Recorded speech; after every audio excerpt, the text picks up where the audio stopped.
বেশ সমান, আর ওখানে কারোর অনুমতি নেওয়ার দরকার পড়বে না। হ্যাঁ, এরকমটাই করব।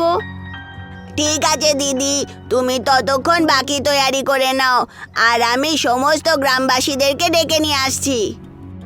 রঘু প্রত্যেক বাড়িতে গিয়ে এক এক করে সবাইকে আমন্ত্রিত করে, আর অন্যদিকে জ্যোতি করমবীর কাকুর সাথে মিলে ঘাস ফুস দিয়ে একটা ছোট্ট মঞ্চ তৈরি করে।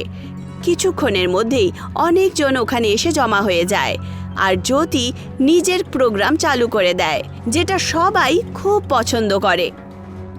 আরে বাহ, জ্যোতিমা তো খুব ভালো প্রস্তুতি নিয়েছে দেখছি। বাহ বাবা। সমস্ত লোকেরা জ্যোতির পরিশ্রম দেখে জোরে জোরে তালি বাজায়, আর এই খবরটা পুরো গ্রামে ছড়িয়ে পড়ে যে ময়দানের পেছনের দিকে একটা খুব ভালো ফাংশন হচ্ছে, যেটা দেখতে যেই গ্রামবাসীরা এখন পর্যন্ত আসেনি ওরাও ওখানে গিয়ে প্রোগ্রাম দেখতে শুরু করে। বাবা, এই বাচ্চাগুলো তো এই জায়গাটা কি সুন্দর করে সাজিয়েছে দেখছি। সমস্ত লোকেদের ওখানে আসতে দেখে সেই দোকানদারও ওখানে চলে আসে, ক্ষমা চাইতে চাইতে সবাইকে নিজের দোকান থেকে মিষ্টি খাওয়ায়।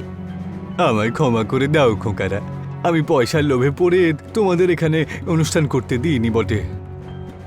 কোনো ব্যাপার না আঙ্কেল, আসুন বসে পড়ুন।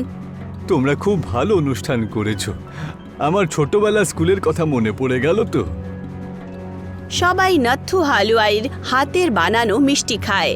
এখন রঘুও নিজের তৈরি করা